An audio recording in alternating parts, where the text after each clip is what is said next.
This is Bryan Hitch, and you are listening to the Captain America Comic Book Fans Podcast.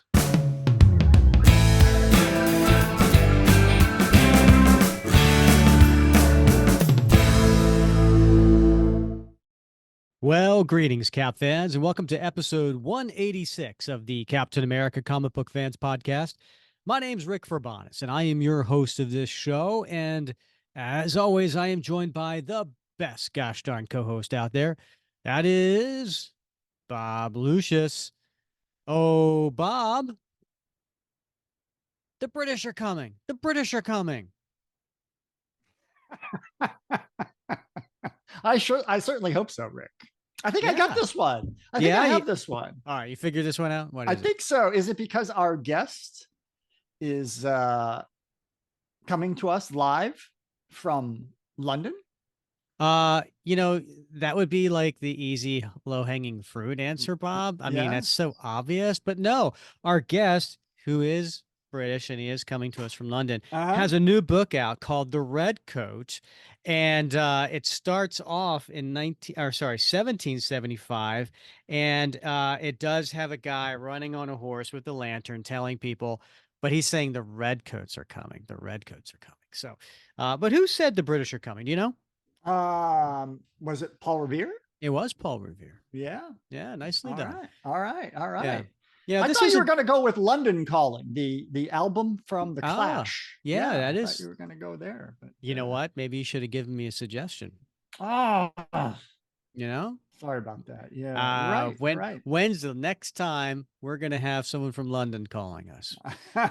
Who knows? Well, you know what? If Mike Perkins comes back on the show, he's been on the show a couple times while he's been in America. Then he's moved back over to England. I'm not sure exactly where. So maybe next time he calls in, maybe we'll have London Calling. And and we've had who else? We've had Paul Jenkins on the show. He's a British writer. So certainly not the first time we've had a British creator on the show. But we're very much looking forward to talking with the esteemed Bryan Hitch. Now, hard to believe this, Bob. Bryan Hitch and I roughly the same age, born in the same year. He has been in the comic book business for over 30 years. He started at age 17. I can't imagine doing anything that I did at 17 and still doing it today. That's amazing. Yeah, it is. It is amazing, Rick. I come from a military background, and in the military, you move every 2 to 3 years. You get a different job. It might be in the same. It's generally in the same field for the first, 6-7 years of your career, and then you sort of expand. And I find it's really hard in my adult life to have a job for more than 3 or 4 years before I start feeling bored. But it boggles my mind to be in the industry, the comics industry, for 30 years, and to always find something new to wet your whistle. That's amazing. Well, I think he's found it, and we'll talk more to him about it today, because he and several other creators have launched a new, I don't want to say a comic book publisher because they're going to be doing more than that, multimedia. So we'll get to talk to him about that today. And I'm sure he's, that's what's keeping him interested and very excited. Yeah. So Bob, also, I want to say to you, Happy May Day. For a second, I thought you were in trouble, but I'm guessing you mean May Day in another context. I'm not familiar. What's this whole May Day? I guess being military background, you hear May Day, that means something else. No, today, if you're listening when this episode comes out, it's May 1st, and May Day it's a European holiday. It's a festival, and they tend to do it. It goes back the origin of this go back, centuries and centuries ago. Oh, okay. Yeah. And it's basically the marking the beginning of the summer, right? Okay. So it's sometime in between the spring equinox and the summer solstice. So it's, somewhere in that area. And they tend to have a lot of festivities. And so that's what today is, All right. May Day. Well, happy May Day to you as well. Rick, it makes me think, you're talking about these traditional festivals. You ever see the Hunger Games? Oh, yeah, of course. The Yeah, movie, yeah. right? I had my son was a teenager at the time, so Okay. yeah, that was Yeah. huge. All right. Well, I had seen the first movie, and then of course there's a second movie, and then the third movie is in 2 parts. So it's a lot to watch. And my son started watching it, Now and he's he's 14. 14 now. Yeah, Yeah, yeah. 14 going on 30. And so he's binge watching it. But he's got a very busy schedule, Rick. So he watches it in blocks. So like 20 minutes here, 30 minutes there. Like he'll catch some before school in the morning, and then at night, before bed, he'll watch like 20, 15, 20 minutes. And so I'll try to like sit down with him and watch it, because I've never seen, like, I don't know how it ends. So, but he's a devil, right? So I'll sit down and watch it, and he'll intentionally like pause it to like go to the bathroom, and then like take 15 minutes to come back, or like he'll be like, oh, gotta go to school, and then he'll like shut the TV off, or like at night, he'll shut it off, going upstairs, gotta take a shower. And I'm like, dude, I want to watch this movie. So so we're down to the last part 2 of the last movie. And right before dinner, we're watching it, got like 15 minutes in. My wife comes home, I cook dinner. So we eat dinner. Right after dinner, he gets up and announces that he's got to go work out. And so I wait till he leaves, and then I watch the last 19 minutes of part 2 of Mockingjay. And I didn't even rewind it. So he's got to come home tonight thinking he's going to finish up the movie, and he's going to forget where he was, and he's going to be super upset. And I hope 20 years from now, when he's listening to this podcast on a master whatever, CD, DVD, whatever they have then, of all of this collection, and he gets to this episode, I'm going to say, ha, ha, ha, ha, I gotcha. It was intentional. All right. Well, Bobby, 20 years from now, you can always get him back and put him in a home. So, yeah. That's yeah. Good point. Right. Yeah. Yeah. Bob, and I gotta tell you, that is no fun. Like watching bits and pieces of movies. Like, I can't imagine intentionally doing it like your son, but to be forced into that, like you catch a little here, catch a little there. Yeah. Kind of reminds me of, back when I was going to this other gym, they would just put in a movie.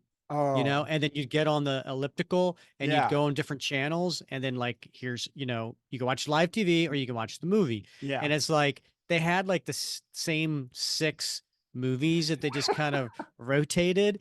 And I would like, I'd be on the elliptical, and I'm like catching 20 minutes here, 25 minutes there, whatever.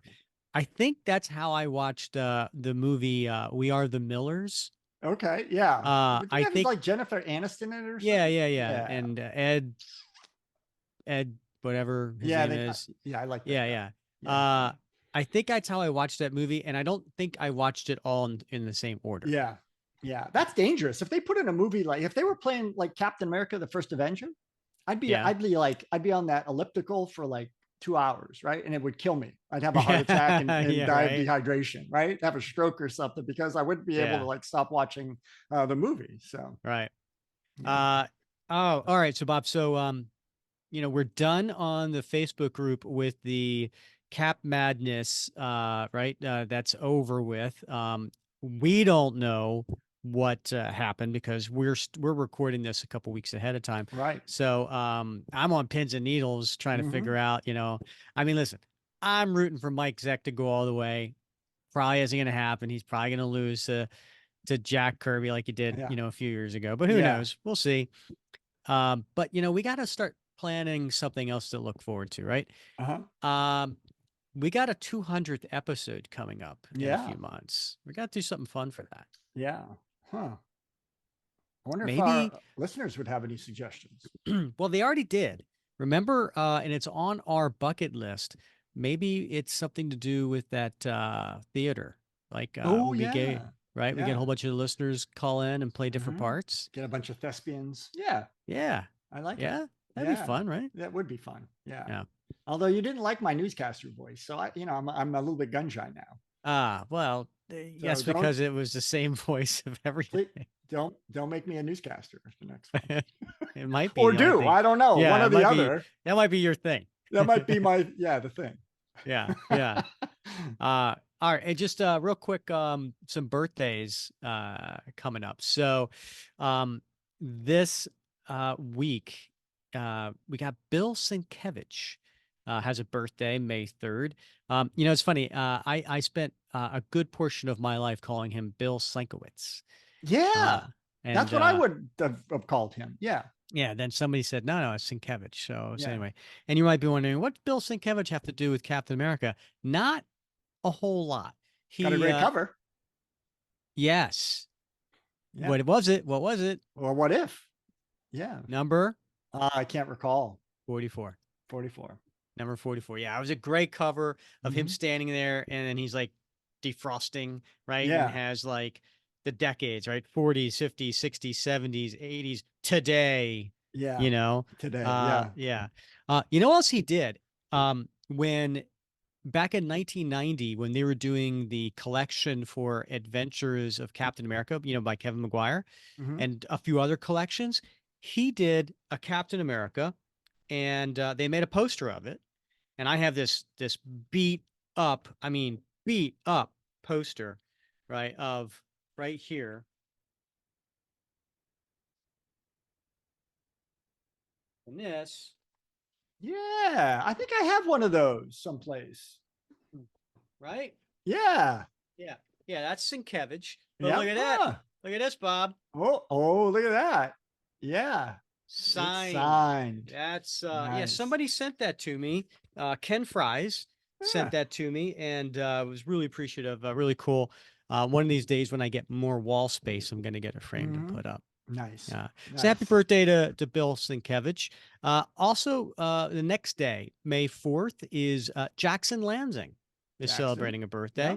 Now Jackson, with his co-writer Colin Kelly, wrote Captain America for a few years and then followed that up with the Thunderbolts.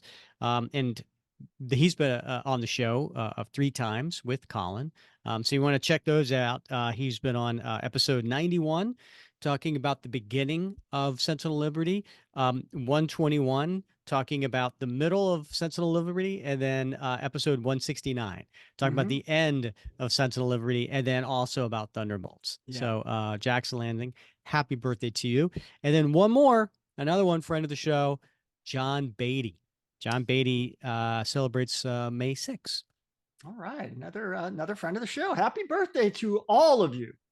Yeah, and John, if you want to check it out, he came on episode 43 and had some great stories about his time working with Mike Zack and yeah, fascinating stuff. So fun time to listen.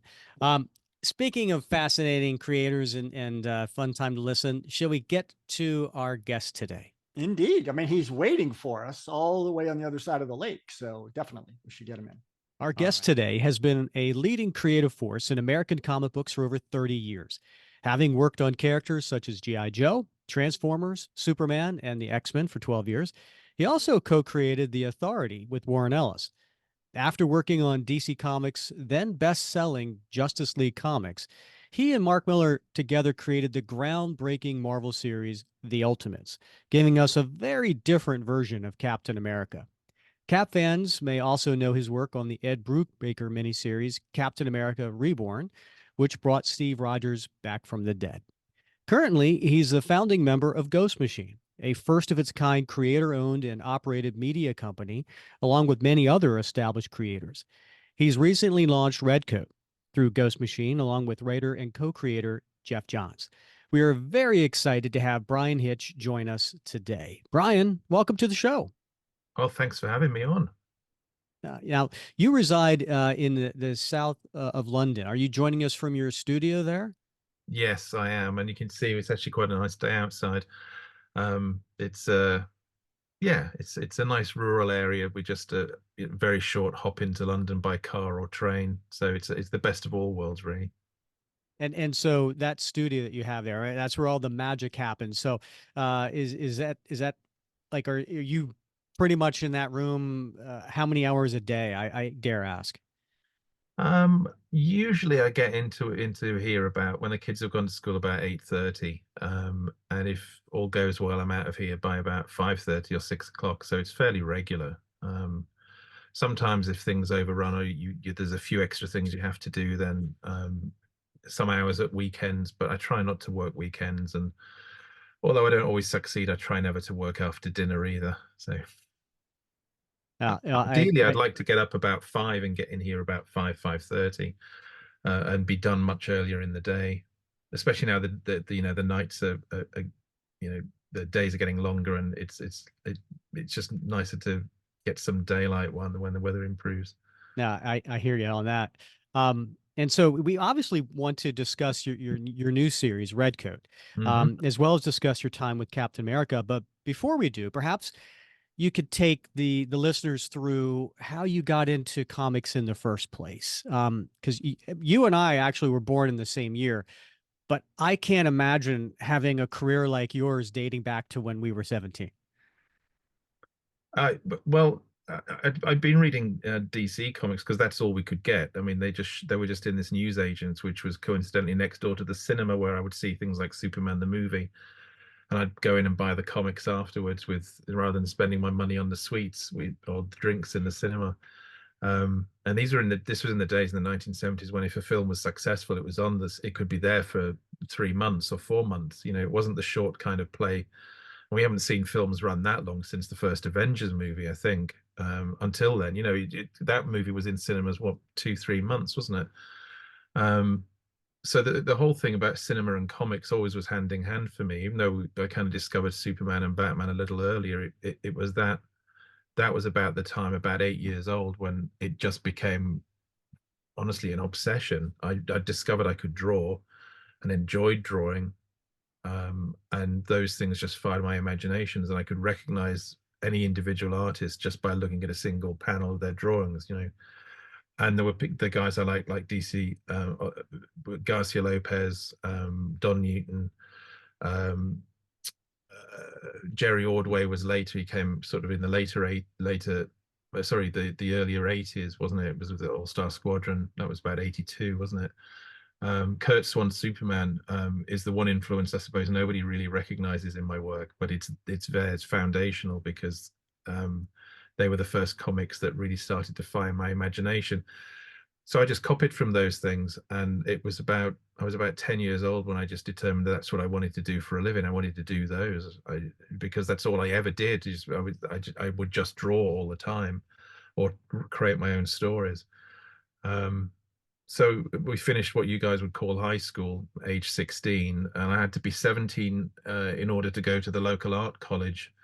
So there was a bit of time. I had to wait about 6 months before I'd be able to attend that. And I sent samples away to Marvel's UK office in London, where Richard Starkings and Simon Furman were both editors on this line of weekly comics, which Transformers, Action Force, which is essentially G.I. Joe's European characters. So they're all British-based stories, Thundercats and stuff like that. And they pretty much hired me on the spot. So it was just before my 17th birthday. Richard called and said, I've got this 2-part Action Force story. Would you like to do it? So I did that. And I don't think it was very good, but they kept seeing something in it and kept giving me work. So I've been full-time ever since. Wow. I mean, to imagine doing that at age 17, and then kicking off, and like you said, you've been something you wanted to do since you were 10 years old. So this was like a dream come true for you. And so I'm assuming art school all of a sudden got put on the back burner. Yeah, that's true. It did. And it was many years into my career before I started thinking about things like, maybe I really should study anatomy and perspective and composition things. And this was pre-internet, so I for me anyway, it's pre-internet. So I just kept buying books on things like that and absorbing what I could. And that's when I think I really started to improve. And that wasn't long before I started doing The Authority. So just prior to that Stormwatch, those Stormwatch issues I did with Warren, that was kind of when I think I really had my education, even though I'd been in the industry for about 11 years by that point. I can't even remember when I was 17, Bryan. So it just seems like so long ago. So, but I do remember when I started reading comics, and particularly Captain America comics. So that was really maybe like the late 70s, early 80s. I really got into Captain America. And so I tend to be really nostalgic about the art and the artists and the stories of that period. But, Mm. if I'm honest, the art that really resonates with me is maybe the more realistic, sometimes the more gritty art of really the mid 2000s, Mm-hmm. the Eppings and Butch Guice, and Mike Perkins, Luke Ross, yourself, right? Really, very almost photorealistic in some panels where it's just Right. so much to see. And so thinking back over the different periods of art, and maybe even the different periods of Captain America art, going back to the 40s, are there certain periods that you're particularly nostalgic about, or that that resonate with you on a personal level, that you look at that period of art? Because they're all different in many ways. Yeah. Yeah. Well, actually, the thing is that I didn't really come to Marvel Comics until I was already a professional because they just weren't available where I was growing up. So although I'd heard of things like the Fantastic Four and the X-Men, because Marvel UK, even in the 70s, were doing these little pocketbook reprints, often in black and white. So the first Marvel comic I read was a small black and white reprint of the Wedding of the Fantastic Four. I had no idea what was going on, but Superman wasn't in it, so I didn't buy the next one, you know. And it wasn't really until I was already a professional and the newsagents started stocking some of the Marvel stuff, and the first two issues of anything I read were the last two issues of Daredevil Born Again, which Oh, coincidentally had wow. Captain America in it. And actually that version of Captain America that appears in the final issue of that, just that silhouette of him commanding the Mhm. Avengers, that was very, very much at the root of my thinking when I came to do Ultimates, because that was the one that resonated with me. I mean, I love Mazzucchelli's work. You know, the guy was extraordinary, and just did a short body of work, but it still remains, you know, some of the most fundamentally brilliant stuff. And that Daredevil Born Again and the Mhm. Batman Year One, and it's just stunning, you know, on every level. So, I mean, I've got all of his earlier issues too, and you can see the evolution and a rapid evolution at that. But yeah, that one image of Captain America. So my reading of things like that was much more retrospective because, as I say, I was rooted in the DC stuff. And actually, one of the other things I got hold of around that time was given to me from by a friend, and it was an Avengers annual drawn by Don Newton, which was originally intended to be the start of I think a run on Avengers, because he came over originally with the intention of doing Captain America himself.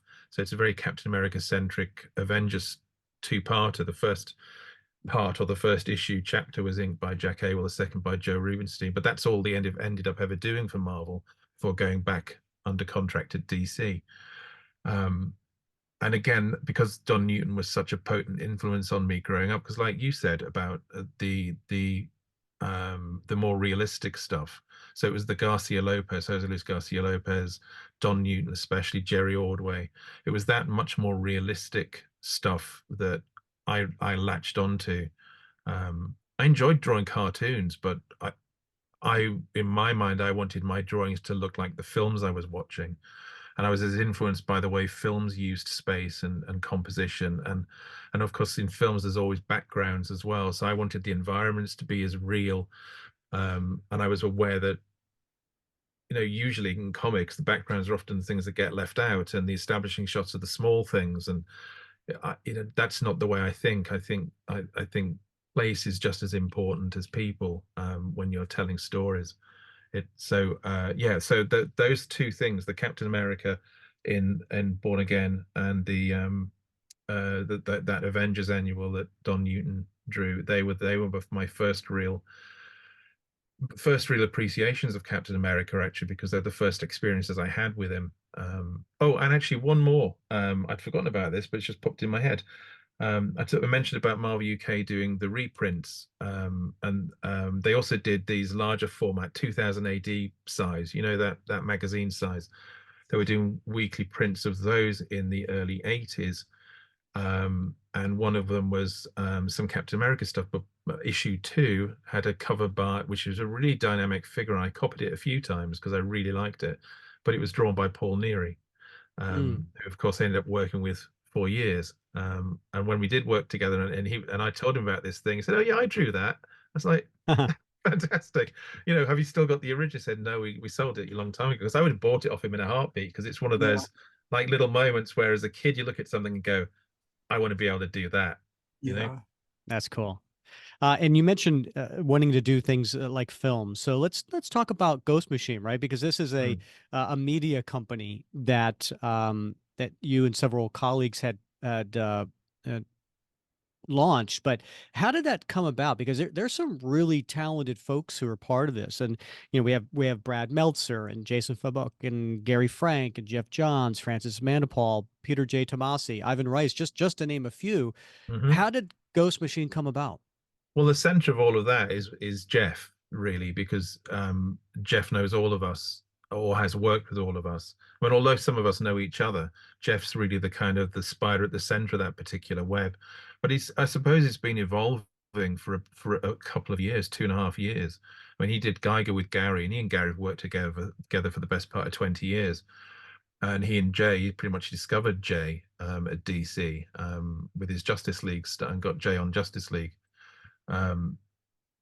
So the Geiger stuff worked really well for them, and Jeff and I met, what is it now, 9 years ago at a DC conference that was the root of the Rebirth stuff. That's where Jeff and I met for the first time. We were well aware of each other. And we got on really well, and we were determined we were going to work together in some form. Back then it was going to be, we were going to sort of somewhat merge the two Justice. I was doing JLA, he was doing Justice League, and we talked about splitting the team and doing an A and B and doing crossovers and things like that, just ways of keeping the stuff dynamic and having them, sales be strong on both titles rather than them being an A and a B title, if you see what I mean. But then Rebirth happened, and plans changed and switched. But we always talked about working together. We wanted to do a big ground floor retell of Justice Society, though Dan wasn't keen particularly, and a few other things. And one conversation leads to another, and somehow out of nowhere, Redcoat started to develop, though it was different from how it's ended up. And part of that is because when we created him and we spun him out of the Geiger 80-page giant 2 years ago, and we were intending to go straight into a miniseries right then.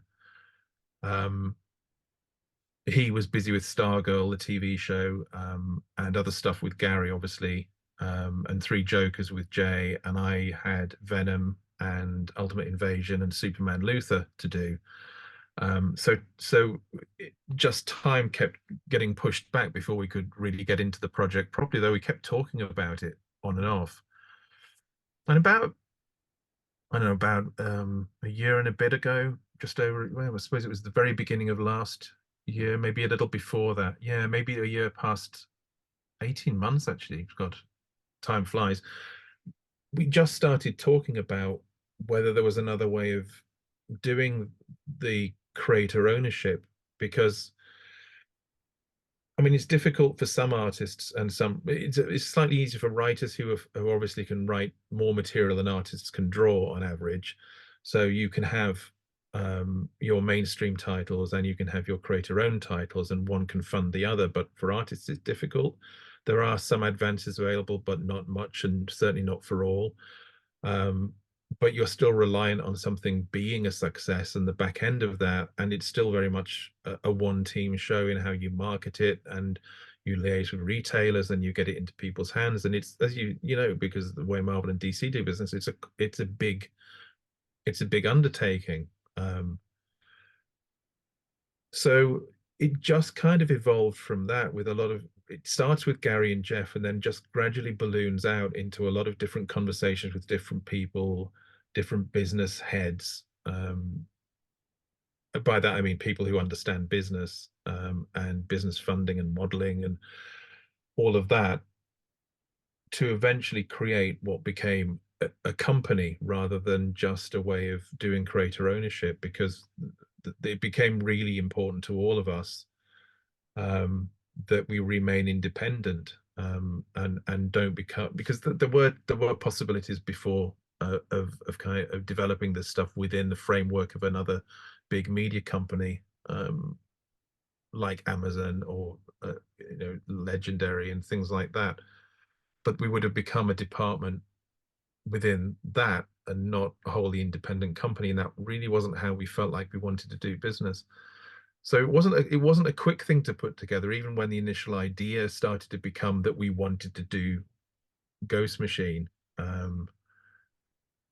So it's taken a while, but at the heart of all of it is Jeff, because Jeff knew people in all the different areas of the industry, comics, media in general, and here's the glue that pulled everybody together, really. Um, I mean, he's known Pete. Pete was one of his earliest editors. He thinks of Pete as a mentor. But Pete's also a terrific writer as well as a long-time editor. And he was already working with Gary, Jay, and me. So Jeff, Gary, Jay, and me is sort of the foundational members, and then it was an easy pick to, Brad was completely up for it. We all know Brad. I've known Brad for years as well. So and we'd all wanted to work together in some way. So the real alchemy for this was that when it ballooned and we got together for the first time as a group just prior to the New York Comic Con, we had a couple of days before New York last year where we got together as a whole company, including all the people the readers never hear about, which are the behind the scenes people like Kat and Mike and Brian and Jamie and Rebecca and especially Corey, who essentially runs our business. They what we didn't expect was, I think we hoped we'd all get on really well and we'd gel as a group. I think what nobody expected was that it would become, it sounds saccharine, but in the most genuine possible sense, it became a real family and a huge team, a very supportive network. I mean, it's just fantastic. None of us have really ever had that. We've all had working partnerships we've enjoyed, and we still have those. But this is something completely different. None of us have experienced, the group, the amount of talent, experience, and just support from every level, and every person in that team's, just extraordinary. No, and thanks for taking us through that. It's always interesting when you see companies like this launch. I mean, there's always comparisons out there, right? So we remember when Valiant launched and then when Image launched, and it was a bunch of creators in the industry that were well known and very talented and coming together, and both those examples had a lot of success. And so one of the things that I thought was interesting about Ghost Machine was that it was not going to focus on superheroes. And right. I think you were quoted to say, we want to create beyond superheroes, heroes, yes, capes, no. That's right. And so I really like that. And there was a lot of different genres out there that different creative teams are working on. So let's talk about yours. Let's talk about Redcoat and how this came about. Now, issue number 1 has come out, and so I'm actually I apologize. I'm holding the Ivan Rice cover, Rice one, yeah. right? So it's a cool cover. Yeah. It was the only one left in my local comic shop, so they sold out, and I was lucky to get this one. But let's talk about Redcoat and a little bit about the character and a little bit about the plot, so you could share with the fans. It's as I say, it changed somewhat from the more broad sort of immortal bounty hunter concept that it started with, and the cool element of him being, a British redcoat who's made immortal and lives through this alternative American history. And initially, I was more interested in doing the post-apocalyptic stuff because it was interesting taking the anachronistic stuff of somebody who looks like he belongs 300 years ago using futuristic weapons like Boba Fett. That was the interesting take, which is kind of where we started it on the 80-page giant. But as time passed and we started building towards this this new venture, we changed a lot in how we thought about Simon, and I think that's come out of personal stuff to both Jeff and I in what we've been through in the last couple of years. And Simon Pure is you're referencing the Yeah, character Simon yeah, Pure, sorry, just for yeah, those who haven't Simon. read it yet. Yeah. Yeah.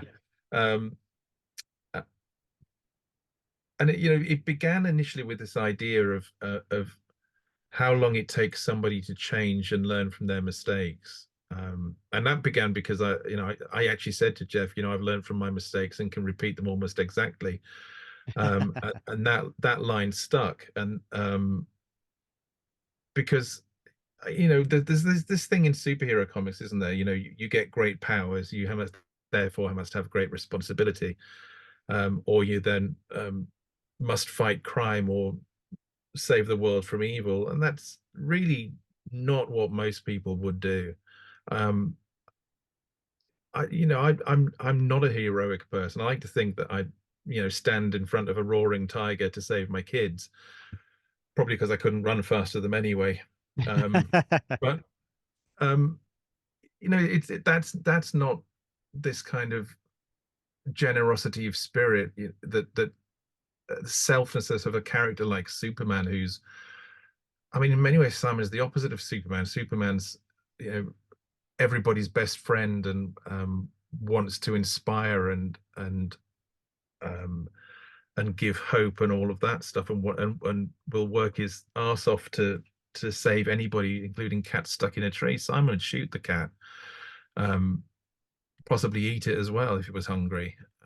It's a different kind of look at how somebody ends up learning to be a decent human being. I mean, it's set against the backdrop of world-ending magical historical affairs, but at the end of the day, it's Simon's personal therapy, over several centuries of learning what it takes to actually care about one person, possibly, somebody other than himself. He lives day to day, eats, sleeps, moves around. He hasn't got a home. He's never had a home. Nobody's ever cared about him, and he's never cared about anybody. Um, so it's an interesting thing when you make somebody immortal, who genuinely is afraid to die, but has no idea how to live. He exists, but that's not living. It's just existing. He's moving from one place to another. So he's going to get caught up in all of this stuff, which is going to ultimately force him to question.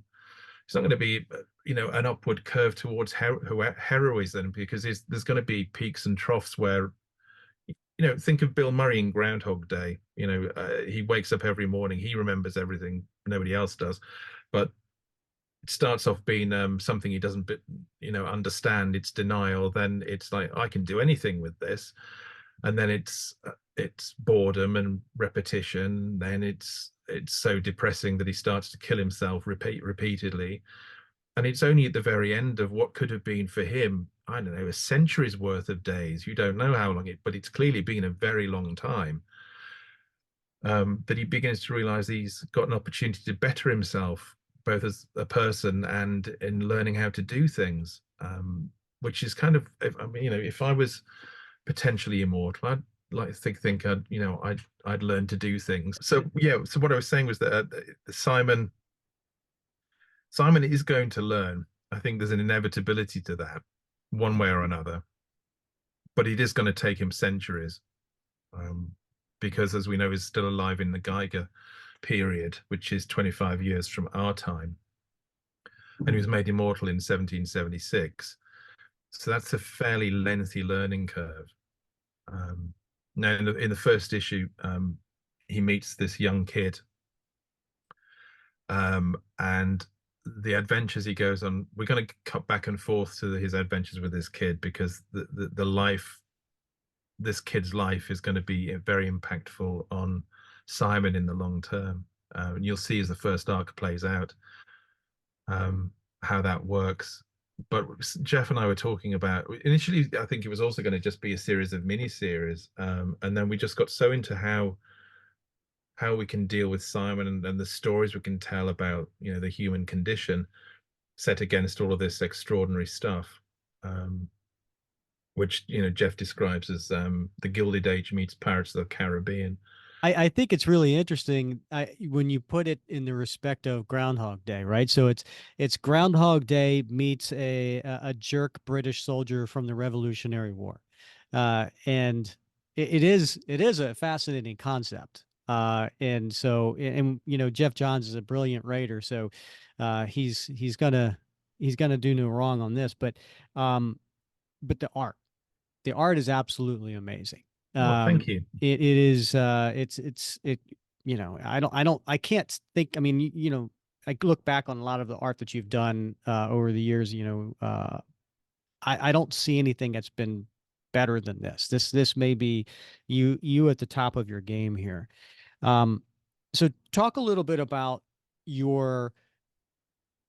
This is you and Jeff's creation. So talk a little bit about how you know your involvement with the, you know, does he give a plot? Do you take a look, you know, and you come up and you share some ideas, and then he gives you free reign to work on the art? Like how does it work on this particular series? It's I mean, it's in many ways on the surface traditional. He writes a script and I draw the book, but that belies the constant, many times during the day, communications we have, from phone calls to the Signal messaging app we use, and emails, and it's constant contact. And he's uniquely collaborative. He doesn't he's not a he in fact he welcomes notes and questions. So we discuss Simon's character and plot ideas and story ideas constantly, and then scripts come in, and Jeff's position is I'm the director, so I do what I need to with that back and forth. If there needs to be script additions or changes or modifications, we discuss those. But you know, Jeff's very good at his job, so he gives me what I need. But also there's still input into dialogue because it's a very collaborative process, and that's an open process. We all have that, and Jeff's open to notes from all of us because we all look at each other's materials. It's none of us are a closed shop to any thoughts, because you know somebody might have a good idea, honestly. um, and it's a uniquely supportive and collaborative group in general. But you know, Brad Anderson on colors and Rob Lee on letters, they're just as important to the team as I am. You know, Brad's colors are frankly astonishingly good. It makes me look an awful lot better. So working with Brad is a joy. Working with Jeff is a joy.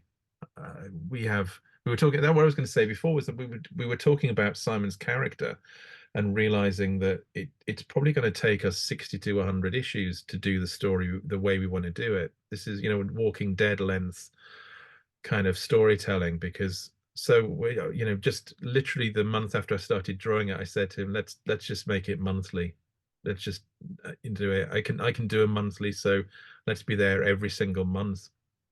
And so Geiger's a monthly, Redcoat's a monthly, and there'll be other monthlies to come along. But I just think it's important also to have a really good spine to the Ghost Machine stuff, and that constant presence on the shelves. And I think the story will, I think if people start reading it, I think it will hook and keep people hooked, because there's, apart from all the fun adventurous stuff in there, I think there's a really good human story in there too, because that's why you write the stories.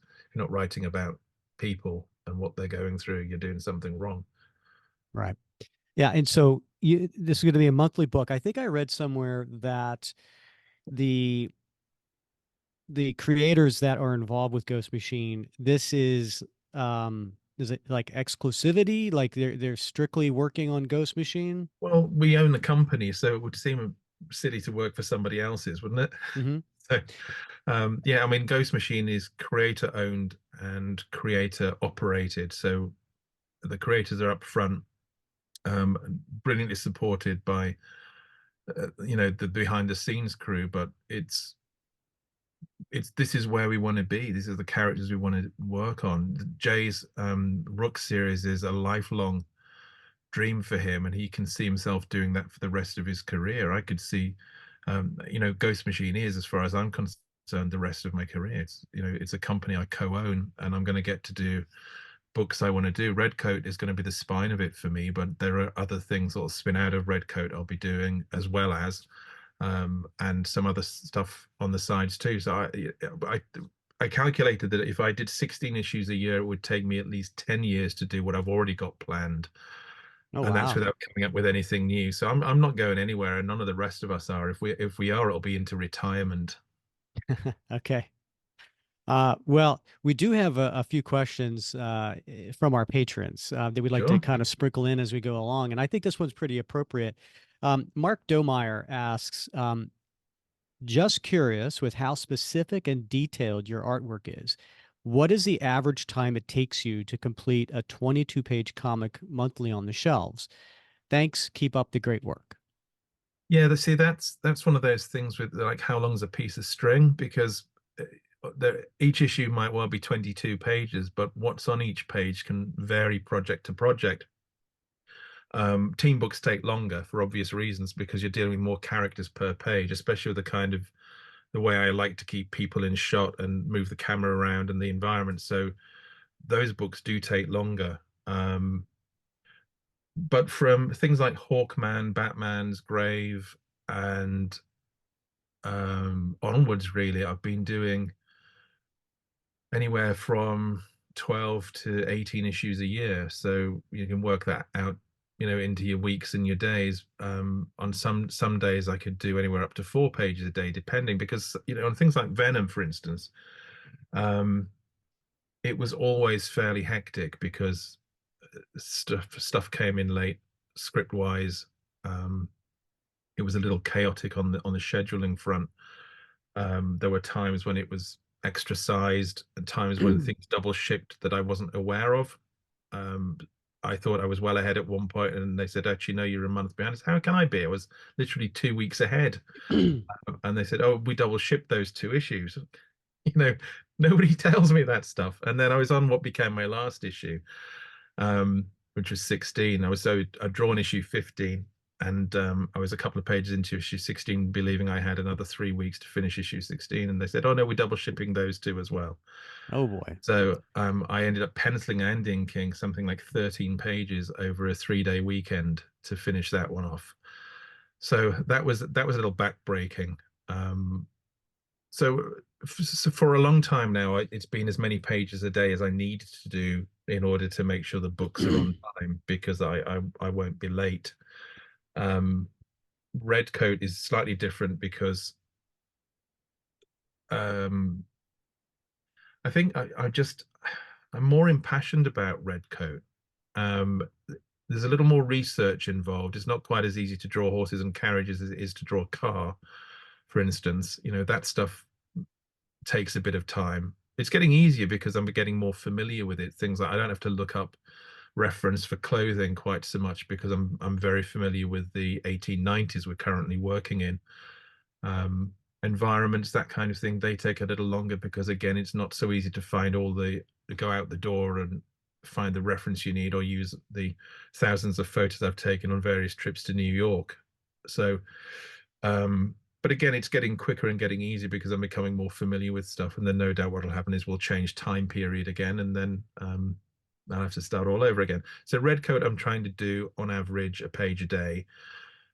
I want to get a bit quicker because I want to get the schedule quite a bit further ahead, for a number of reasons, but not least of which is because there are other projects I want to do next year. So I want to make sure that we stay. Because I'm not going to let anybody draw the monthly Redcoat comic. I'm quite happy to bring some people in to draw specials, annuals and whatnot, if needed. But nobody else is touching this book. So to answer the question briefly, then, on average right now, about a page a day of Redcoat. Some are a little quicker, some are a little longer, but it's an average. But I'm trying to get the pencils to around 3 working weeks. That would be my ideal. So you mentioned team books take a little bit longer. So Let's talk about the Ultimates, a series Mhm. you developed with Mark Miller back in 2002. One of our patrons, Matthew Glover, asks, with the Ultimates universe being open-ended and not having any long-term continuity to address, how freeing was it working on these characters in the Ultimate universe as opposed to the main 616 universe? Well, when Joe Quesada first brought me over, I mean, Mark had taken on the authority after Warren and I had left, and I knew Mark had done the Ultimate X-Men. So when Joe Quesada called and said, literally, the lunatics are running the asylum over here. Do you want to come and join the party? That was his opening line. Um, what became Ultimate Avengers initially, Joe was very clear. Do what you like. He said, this is not the other universe. If you want to kill Steve Rogers, kill Steve Rogers. If you want to kill any of these characters, you can do that. You can literally do whatever you like. And that held true all the way through the book. They just basically let us do what we wanted. So Ralph Macchio, who was the editor, was a very helpful guiding voice, as Ralph often is when he'd had his shoes shined and read the newspaper. So by lunchtime he was ready to go. Um, but but Ralph would call and just spin me great stories from the history of comics, because he worked in comics when Jack Kirby was at Marvel, to as a young guy, and he had some brilliant stories and anecdotes, and they were always fun to read. But genuinely, Mark and I were just given absolutely free reign to do what we like, because actually what they wanted was an all ages Avengers book that anybody could read. Bill Jemis's idea for that was much more, at least tonally, something like the Bruce Timm cartoons. Uh, but at the same time, they wanted us because of what we'd both done on Authority at our different periods. And when Mark and I first started talking about the Ultimates, it was going to be all those things. It was going to be big fantastical adventures in Kang and Asgard and all of this sort of stuff. Um, and I'm sure this has been well documented. But then, as we're building up towards it, and I was designing characters over a summer off. I'd finished up some other stuff, and I'd done a load of what people may not realize. When the first Sam Raimi Spider-Man movie came out, they had to do all the licensing artwork because there was nothing from the film they could use, because the effects hadn't been done at the point they needed to release all this stuff to licensing companies for lunchboxes, t-shirts, tablecloths, Hmm. whatever. So I did a load of drawings for that, which were then digitally painted over to look roughly like the movie costume. And it was, really well paid. So I took the whole summer off to think about. Mostly, I watched tennis, if I'm honest, and drank wine. But I also started thinking about the build up to starting the Ultimates in the autumn. Um, and then by that point, it was really very much a big fantasy adventure thing, much more like the Authority in terms of the types of stories we were going to tell, the big budget stuff. Um, and then 9/11 happened before we started it, and it just changed the tone, because pop culture inevitably responds to what's going on in the world around you. It always does, because pop culture is not timeless, not the way people think of it as. Good pop culture really, the stories may be timeless, but everything always references periods. Stanley's um, use of radiation to create superpowers was very much a 1960s thing, because of all the atomic stuff going on, the Cold War and things like that. So 9/11 happened, and we're seeing this appalling horror, terror, and destruction in the real world. And there was a phrase on the news which was super terrorism, and we just said that's what it would be like if the Avengers lived in the real world. This is what it would be like. This is what you'd see and what it would feel like.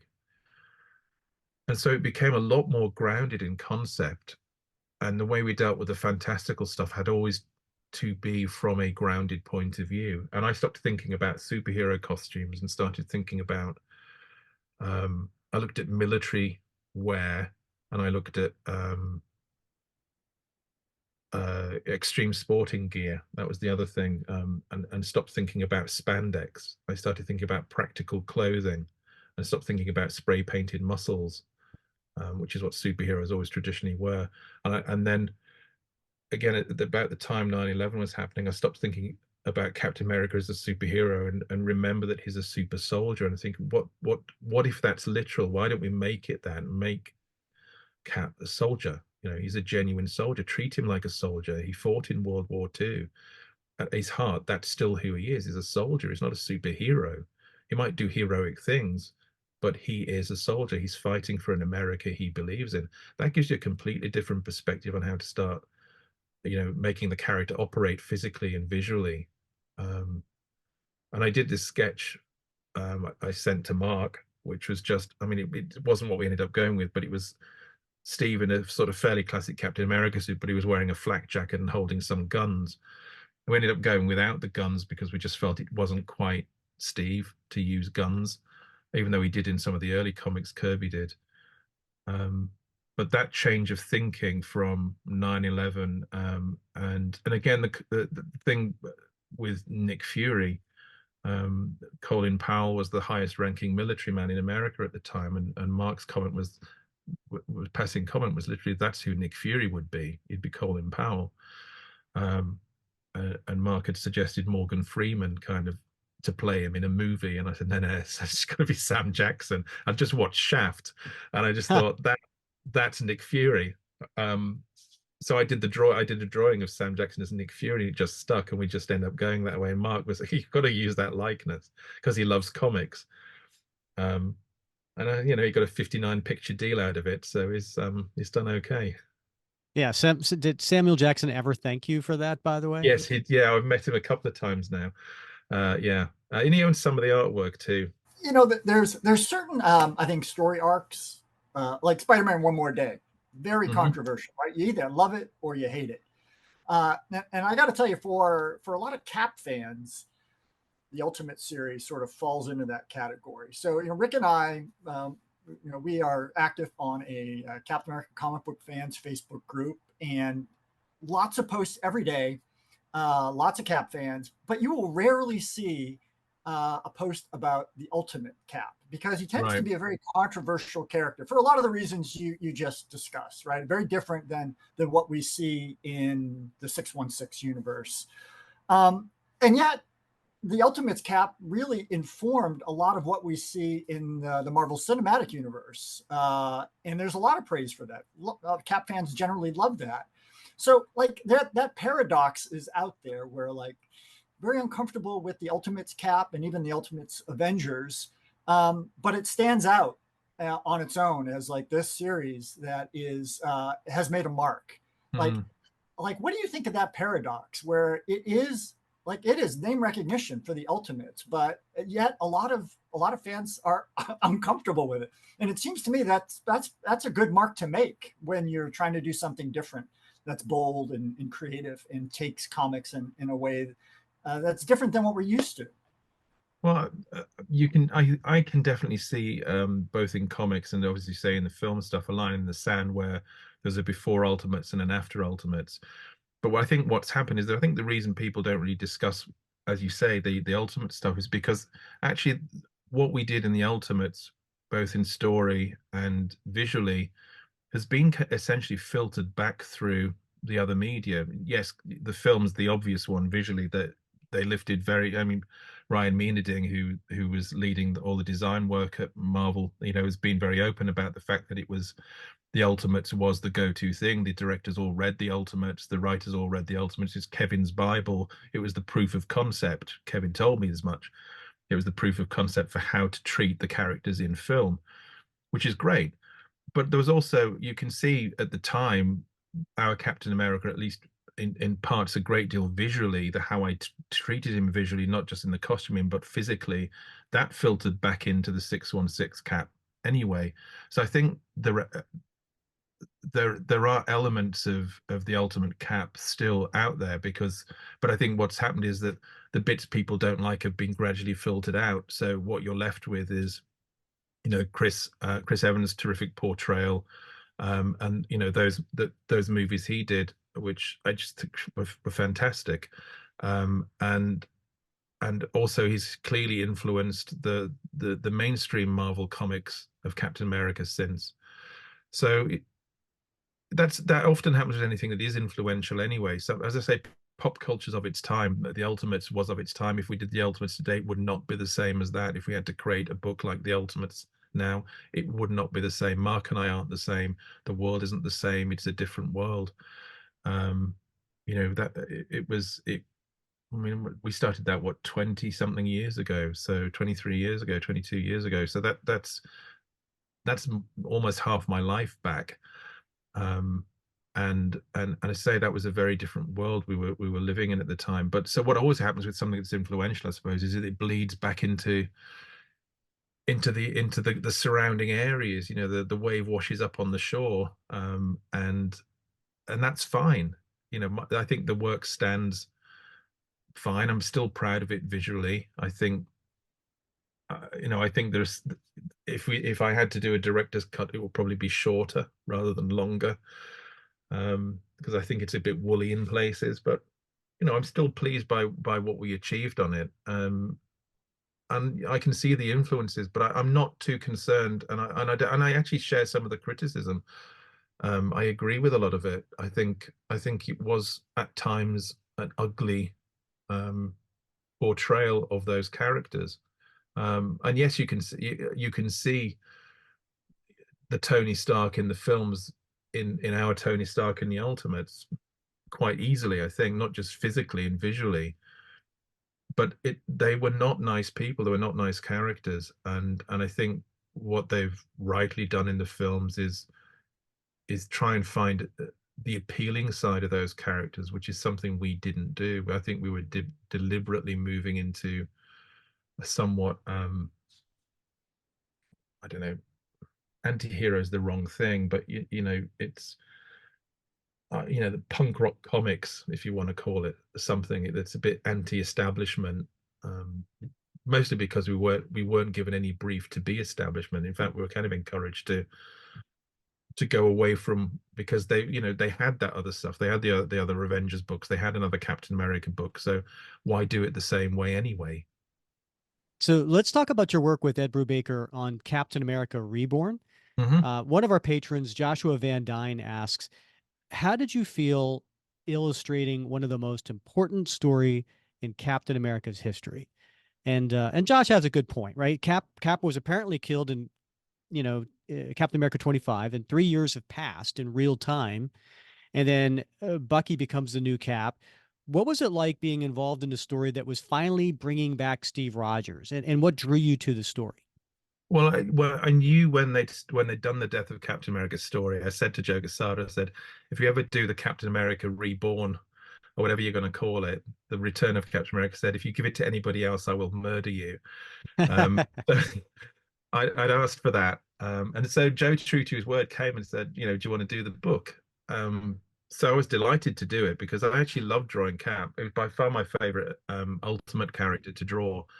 And I could have done I almost did an Ultimate Captain America series actually after the Ultimates. So I was delighted to do it. Ed's work on the book was legendary, so that was nice. It was well written. I got a lot of interesting stuff to draw, and I love Butch Guice's work, and he ended up inking it. So, I was sandwiched between a couple of decent chaps there, and it was a pleasure to do it. I was probably much more of an art robot on that book, though I did keep expanding it in page counts, because I wanted to blow the visuals up a little bit more, which used to drive Marvel potty, but they let me do it anyway. Well, in Uh, fact, it was supposed to be a 5-issue miniseries, and then Tom Brevoort said, we got to expand this to 6 issues because it just felt Yeah, like it was that was too. yeah, that was the Yeah. story though, not the art that was forcing the expansion. They'd stuck an extra issue on because Ed couldn't get to the end in the 5 issues, which is fine. It was great, but it did sort of cause a bit of a time crunch.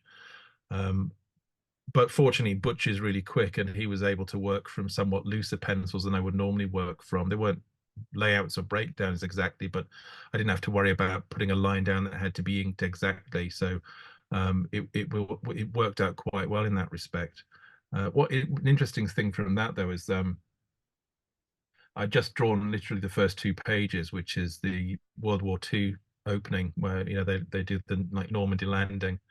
and there's that splash of Cap standing on the beach and I just instinctively did sort of a helmet rather than just the original Cap uniform, which I should have done, I suppose. I should have done it, the way it should have looked, but I didn't even think about it. I just did something that felt World War II, um, and instead of making the wings physical wings, I just painted them on stencils because that's what World War II would have looked like. Anyway, Ed calls me up the next day, said I'm actually in California. We've got this round table meeting. They've been trying to nail Captain America's helmet for months, and they couldn't figure out how to make the wings work. You've just solved their entire helmet issue. I was like, wait, do I get extra money for that? Yeah. I didn't. In the Reborn series, Steve is trapped and he's forced to relive many of his greatest battles over and over. And I was fortunate enough to recently pick up two beautiful splash pages from your collection. One where Cap is partnering with Rick Jones as Bucky, going up against Viper and the hordes of Hydra. And another one where he's battling an army of Skrulls in space. Did you spend a lot of time researching those older stories? Because I'm seeing a strong homage to a double page splash in Captain America 110 by Jim Steranko back in 1969. Oh yeah, I looked at all that stuff because as I said, it wasn't like the Ultimates where the history was ours to create and build. This was something that was building off something that already existed. So whilst I wanted to make it feel as fresh and modern as I could, it had to be built on material that was already there. So yes, I did research it, as best I could anyway. And with Marvel's help, they sent me a lot of material that I asked for because I wanted to know what I was starting with. So yeah, I know the one you mean, the Jim Steranko. Yeah, that was definitely referencing that material because it was that event. So Jim had originally drawn it. So why wouldn't you look at, the way Jim had done it? Yeah, it's a beautiful homage. And by the way, I was really surprised that you still have so many pages to Reborn and even the Ultimates in your personal collection that you're finally putting up for sale. Why now after all these years? And are there some pieces you prefer to still hold on to? It's a series of events, really. There was a chap who'd been handling some art sales for me from when I was on the Authority, and he stopped doing that. And he still had a whole load of material from a website he'd set up, so he had tons of pages. I didn't know quite what. And we'd been talking about him sending that back to me because I'd started selling again through Comic Art Fans, Bill Cox's site. I'd had a gallery up there, and I'd been putting pages and covers up there from more recent stuff. And we finally got all the stuff back from him. We just finally managed to arrange a way of getting the stuff back, which didn't involve going through British customs.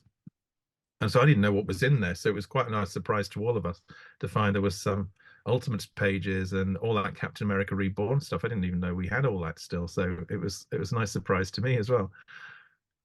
Captain America Reborn, even parts of the Ultimates, the covers for Man Out of Time, the Mark Waid series, so much historical background material must have to be gone through for you to prep for that. And I'm just wondering what your research is like. We've talked to other artists. We talked to Paulo Rivera, and he talked a bit about his research methodology to prepare to illustrate those panels and trying to make them historically accurate. And there's so much. Your backgrounds are dense. The equipment is accurate, at least appears to me. I'm a military guy, and it looks realistic to me. Like, what do you have to do to get ready for that sort of assignment?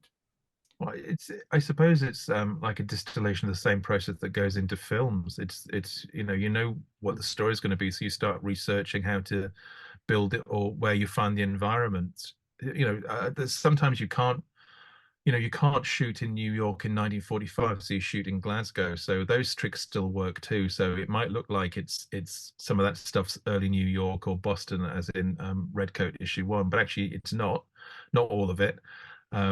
It's just enough of it actually to be historically accurate, but the rest of it you build out using what resources you can. But I don't see that stuff as additional work really, because I want the stuff to live accurately. I want it to be the way I see it in my head. So I get a real kick out of drawing all the military stuff, like the opening of Ultimates with Captain America and that's a joy to do, because when you get it right, it starts to feel real and it exists. It isn't just a cartoon of something that's approximately militaristic. It does take time. Back in those days, in the Ultimates days, it was just a lot of books and going to the library and buying that stuff. Now it's an awful lot easier to find, because despite not just what's on Google, but things like historical, museums put their resources are available online too. So you can always find information on pretty much anything you want to find information on. I suppose the trick is to get enough of it and be familiar enough with it so you're not a slave to the reference, but the reference helps inform the drawing more than the other way around. But I actually get a great deal of pleasure out of it. I love history anyway. I didn't in school, but there were because it was just about kings and queens and dates and seed drills and that kind of thing. And media changed that when they started talking about what it was, instead of what happened in history, but what is it like to live at these times. And that gets my imagination going, and I love that stuff. I love to think about history in that way visually, and what would it have been like to exist in that time. And that comes in when I'm drawing historical stuff, because I just want it to be an immersive experience for both the character and for the readers. Well, listen, you are definitely nailing that with the Redcoat series, right? I'm looking at this right now, and you said, it doesn't feel like work to you because you love doing the research, but it has to be. You must have put so much into this. Looking at the time periods. I know you mentioned like the carriages and the horses and things like that as well. So in this first issue, we're looking at 1776. 1779, 1820, 1892. Talking about your love of history, I can imagine like, and you said you've got this planned out for quite some time. Like what other time periods, are we looking at? Or the early 1900s to, or is there, I mean, you could have so much fun, Yeah, yeah. go to Woodstock, like whatever. The one thing we won't do, I think, is present day, and I think that's because so many other mainstream comics they're all present day, and I think once you put Simon in today, it becomes a little less interesting for me. There might be an odd scene today because his story hops around a little bit, like the end of the first story arc actually ends in the 1950s, for instance. But we might do 1970s New York because that's an interesting visual as well, because that's what I want it to be. I want it to be something that feels like it is a period. Even 1980s feels like a period now, even though I grew up then. Mm-hmm. But no, my kids assure me it is a period. So I think there's a lot of fun to be had. Although we know Simon does exist in Geiger's time, when he interacts in that time, I think it's going to be in Geiger with Gary doing those scenes, because our story is how he gets there and what happens after. But we have a couple of 100 years worth of stories to tell, though I'm going to try and do it a little bit quicker than that. Well, listen to the Captain America fans that are listening and watching right now. What do you say to them and people who have been a fan of your work over the years? What do you say to them to try to give Redcoat a try? Yeah, well, they're not very similar in as much as one is a true heroic patriot and the other is just trying to not eat squirrels to survive. But I think if you like the work that I did on Captain America, the authenticity that I brought to Cap and his time periods and the way those affected him as a man out of time, I think you'll probably find the same authenticity in Simon's journey in Redcoat. Excellent. Well, I gotta tell you, I love the first issue. I highly Thank you. recommend the series. I can't wait to pick up the next one, and that's saying a lot considering I don't go out too far from my little universe of comics. So, kudos to you and Jeff on the series. Thank you. What is the best way for fans to follow you? All the Ghost Machine chaps are on Instagram, and there's the Ghost Machine the Ghost Machine as a company's on Instagram too, and all there is individuals, and we post there all the time, post art, and join each other in conversations. So that's probably the best way to find us in socials. The ghostmachinepro.com is our website, and all the links you'll find for our social media stuff is there. I'm still trawling around the bottoms of X every now and again, but mostly it's Instagram because that's where all the cool stuff goes. Got it. Well, we'll also share a link in the show notes for anybody to check that out. Right. Bryan, listen, thank you so much for joining the show. We really had a great time talking with you. My pleasure. Thanks for having me on. It's been great. That was really fun having Bryan on the show. What a true gentleman. Really enjoyed listening to him, and I wish I had these at the time to show him, but these are the double page. Mm-hmm. There we go. These are the double page splashes that I had from Captain America Reborn. Amazing. Yeah, that one, and then also him fighting the Skrulls.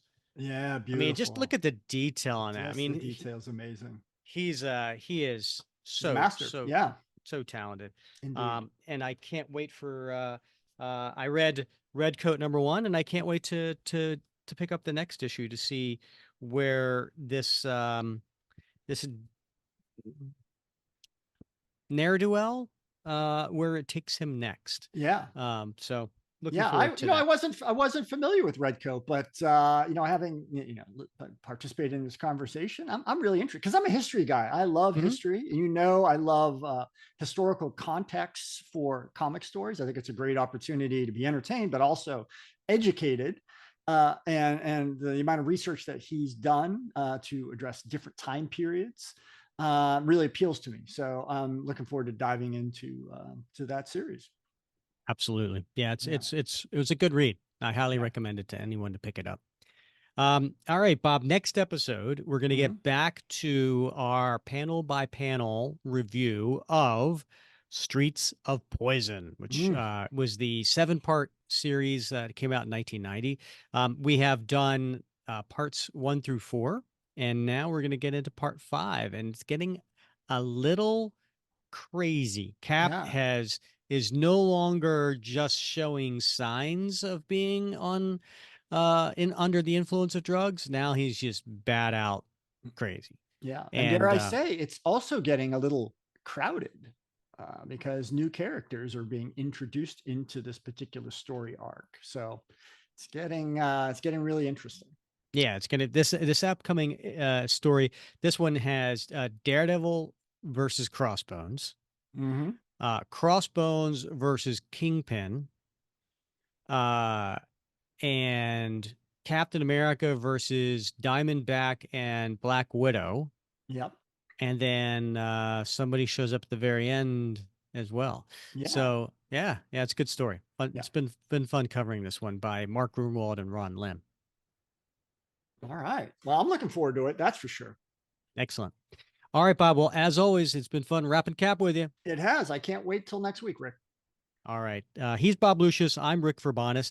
And you, please make sure you rate, review, and subscribe wherever you listen to this show. If you're on Facebook, please give us a thumbs up and subscribe. Leave a comment. And if you're on any of the podcasts, leave us a 5-star review. We always enjoy hearing comments from our listeners. And until next time, you've been listening to another episode of the Captain America Comic Book Fans Podcast.